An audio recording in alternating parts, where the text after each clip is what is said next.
भगवान विष्णू ब्रह्माजींना म्हणताय, अरे पुत्रा, तुझं कसं येणं झालं? पुत्रा कानावरती पडलं आणि ब्रह्माजी म्हणू लागले,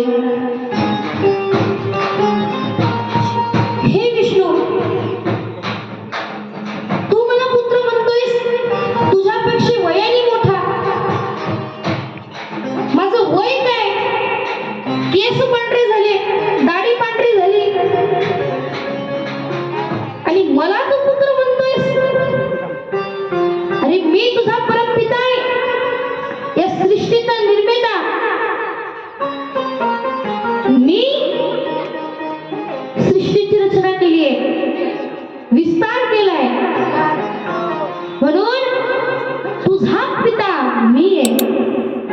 अहंकार आला महाराज ब्रह्माजींना. त्यावेळेस भगवान श्री विष्णू म्हणतायत, हे ब्रह्माजी, तुमचा जो जन्म आहे ना, तो माझ्या नाभी कमळातून झालेला आहे. तुम्ही माझे पिता नाही, मी तुमचा पिता आहे. दोघांमध्ये वाद निर्माण झाला महाराज. आपसामध्ये बोलणं सुरू आहे, संवाद सुरू आहे. मी मोठा, मी मोठा, मी तुझा पिता. ब्रह्माजी म्हटले मी तुझा पिता, विष्णू म्हटले मी तुझा पिता. आणि असा वाद सुरू झाला. ऐका ना, आज हे संपूर्ण जे जग आहे ना, हे एकाच गोष्टी करता भांडण करतं आणि एकाच गोष्टीने भांडणं होतात. मी मोठा की तू मोठा, या एका गोष्टीवर.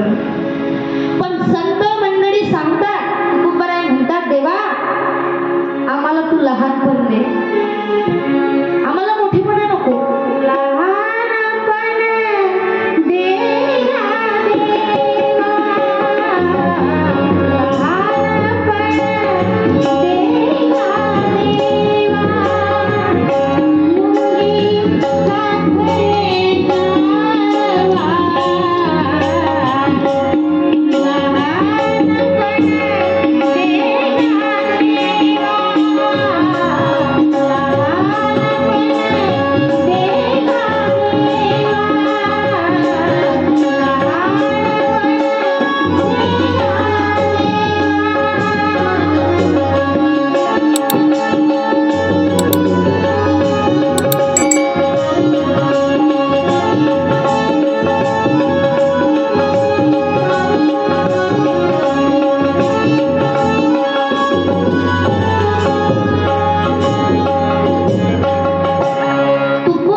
लहानपण देगा देवा. ज्या तुकोबारायांना एवढी मोठी उपमा मिळाली, ज्यांना आपण श्रीमंत जगद्गुरु तुकोबाराय म्हणतो, जगद्गुरु पदवी प्राप्त झाली, त्या जगद्गुरु तुकोबारायांचा अधिकार आहे का? अनु रेणू थोकडा तुका आकाशा एवढा.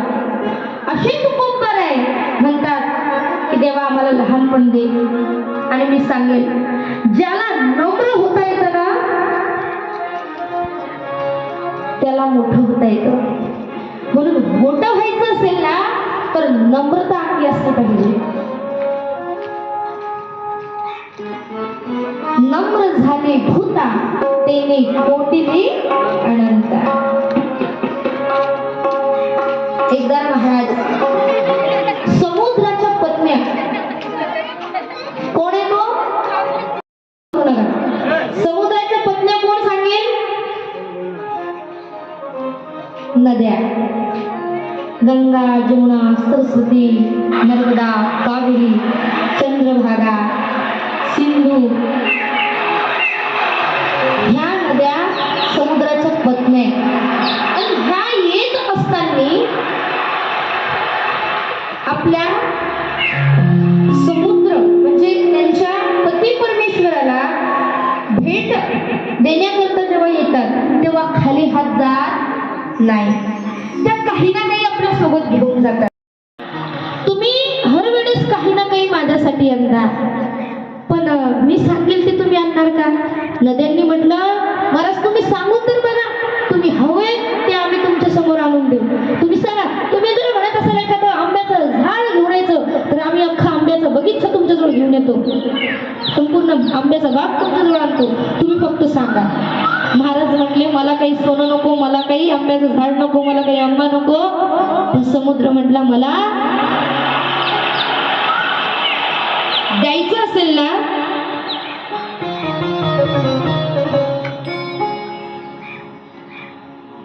तर लवाड्याचं झाड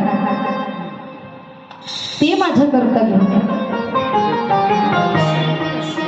नद्या म्हटले, महाराज ते सोडून काही सांगा, आम्ही देतो, पण ते देणं शक्य नाही. प्रगट झाल्याच्या नंतर भगवंताचं एक दिव्य अग्निस्तंभ त्या ठिकाणी प्रगट झालं आणि इतकं असं भयंकर ते की त्याचा प्रकाश ब्रह्माजी आणि विष्णूला सहन होत नव्हता.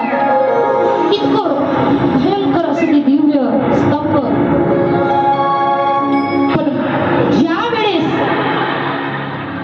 कोण मोठं हा प्रश्न पडला, त्यावेळेस भगवान शंकरांनी सांगितलं, भगवान शंकर सांगतायत, जो कोणी या दिव्य स्तंभाचा शोध लावेल, याचा प्रारंभ कुठून झाला आणि याचा अंत कुठे आहे, जो कोणी याचा शोध लावणार सर्वप्रथम, तो सगळ्यात मोठा.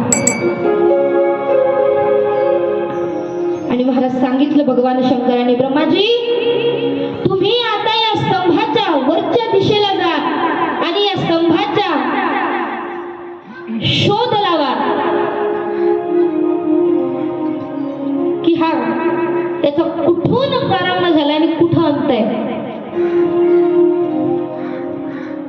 भगवान विष्णूलाही सांगितलं, हे श्रीहरी नारायण, तुम्ही सुद्धा खालच्या दिशेने जा आणि याचं टोक कुठपर्यंत आहे हे शोधण्याचा प्रयत्न करा. भगवान विष्णू आणि ब्रह्माजी गेलेत महाराज पाहण्याकरता. भगवान विष्णूने फार खोलवर जाण्याचा प्रयत्न केला, शोधण्याचा प्रयत्न केला, पण लक्षात आला नाही.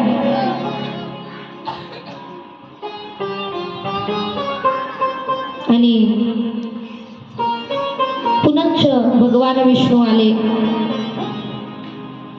भगवान विष्णूला भगवान शंकराने विचारलं, श्रीहरी विष्णू तुम्ही शोध लावण्याकरता गेले, मग तुम्हाला लागला का शोध? श्रीहरी विष्णू म्हटले, देवा मला याचा अंतही समजला नाही आणि सुरुवातही कळाली नाही देवा. त्यावेळेस ब्रह्माजी येत असताना ब्रह्माजीला मध्ये कितकी पुष्प सापडलं, ते खाली पडत होतं.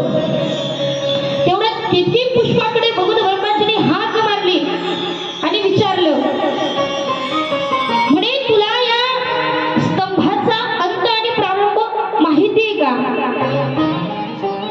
कितकी पुष्प म्हटलं, मलाही आजपर्यंत याचा अंत प्रारंभ समजला नाही, याचं मूळ कारण मला आजही माहिती नाही, कुठं कसा अंत आहे आणि कसा प्रारंभ आहे.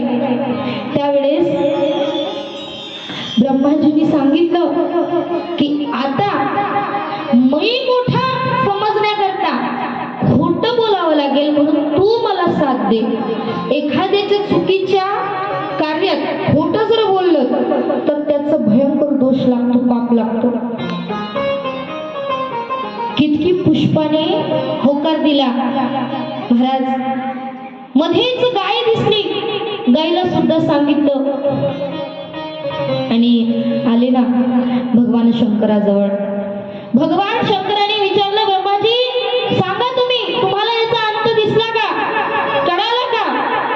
ब्रह्माजी म्हटले, हो मला लक्षात आलं. तुम्हाला खोटं वाटत असेल तर विचारा की पुष्पाला, मी खोटं बोलत नाही. कितकी पुष्पाने सुद्धा हो म्हटलं. भगवान शंकराला कळालं. गोमातेला विचारलं, गोमातेने सुद्धा होकार दिला. खोटे बोलले महाराज, खोटेची साक्ष दिली. भगवान शंकराला क्रोध आला आणि क्षणात विलंब न करता श्राप देऊन टाकला केतकी पुष्पाला. तू ब्रह्माजीची साथ दिलीस, खोट्या गोष्टीला तू साथ दिलीस, तू खोटा बोललास, म्हणून तू आजपासून माझ्या पूजेतून वर्ण होशील. माझ्या पूजेत तुला कुठाच मान मिळणार नाही, तुझा स्वीकार मी कदापिही करणार नाही. श्राप देऊन टाकला. गोमातेला सुद्धा श्राप दिला. सांगितलं, तू खोटे बोललीस, तुझ्यामध्ये 33 कोटी देवांचा वास करतो आणि तू खोटे बोललीस म्हणून तुला श्राप देतो. ज्या मुखाने तू खोटी बोललीस ना, त्या समोरून तुझ्या मुखाची कोणी पूजा करणार नाही. तुझी पूजा ही मागून केल्या जाईल. आणि केतकी पुष्पाला सुद्धा खोटं बोलण्याचा पश्चाताप झाला, चुकीच्या कर्माचा पश्चाताप झाला. शरणागती केली, भगवान शंकराची हात जोडले. भगवान शंकर, असं करू नका, मला तुमच्या पूजेतून वर्ज करू नका. पण भगवान शंकराने सांगितलं, माझ्या पूजेत जरी तुला मी स्थान देणार नाही, तुला तुझा स्वीकार करणार नाही, पण इतर सर्व देव तुझा स्वीकार करतील. आणि महाराज ब्रह्माजी या सृष्टीचा विस्तार ज्यांनी केलाय, जगत पिता ज्यांना आपण मानतो, ते ब्रह्माजी खोटं बोलले. म्हणून भगवान शंकराला क्रोध आला आणि क्रोधामध्ये आपली एक जटा उपटली, ती आपटली आणि त्यातून वीरभद्र प्रकट झाले. मुली वीरभद्र भगवान की जय. काल भैरव त्या ठिकाणी प्रकट झाल्याच्या नंतर सांगितलं, ज्या मुखाने भगवान ब्रह्माजी खोटे बोलले ते मुख कापून टाका, शिरच्छेद करा. आणि महाराज काल भैरवाने त्या ठिकाणी ब्रह्माजीचं मुख, ज्या मुखाने ती खोटं बोलले, ती मुख, 5वं मुख कापून टाकलं. म्हणून माणसाने कधीही चुकीच्या कार्याला साथ द्यायची नाही. एखाद्याच्या घरी सत्संग आवडत नाही, कथा कीर्तन आवडत नाही, परंतु एखाद्या बाईला आवड फार आहे, तिला इच्छा झाली कीर्तनाला जावं, पण जाता येत नाही, मालकाला आवडत नाही, मालक जाऊ देत नाही, सासू सासऱ्यांना आवडत नाही, पण करावं काय? अशा वेळेला जर तिच्या सखीने, तिच्या मैत्रिणी तिला खोटं बोलून कीर्तनात आणलं, तर त्या खोटं बोलण्याचं पाप तिला लागत नाही. पण एखाद्या मैत्रिणीला जर कुठं बाहेर ठिकाणी रात्रीच्या वेळेला एन्जॉय करण्याकरता बार मध्ये जावं वाटलं, ज्या ठिकाणी जे फालतू पोरुपोरी जातात, ज्या ठिकाणी नशापान होतो, एन्जॉयमेंट करतात, अशा ठिकाणी जर जाण्याकरता एखादी मैत्रीण खोटं बोलली, तर महाराज इथं तरी ब्रह्माजीचं 5वं मुखच कापलं. अशांच्या संगतीला राहिल्यावर झाला होता, पण माझा अहंकार अनाश झालेला आहे, म्हणून मला क्षमा करा. त्यावेळेस भगवान शंकराने सांगितलं होतं, सृष्टीची निर्मिती तू केलीस, सृष्टीचा विस्तार तू करणार, पण या सृष्टीचा विस्तार करत असताना कुठंच तुझं मंदिर नसणार. देव घरात सगळे देव आहेत महाराज, पण ब्रह्माजीची मूर्ती आहे का? नाही.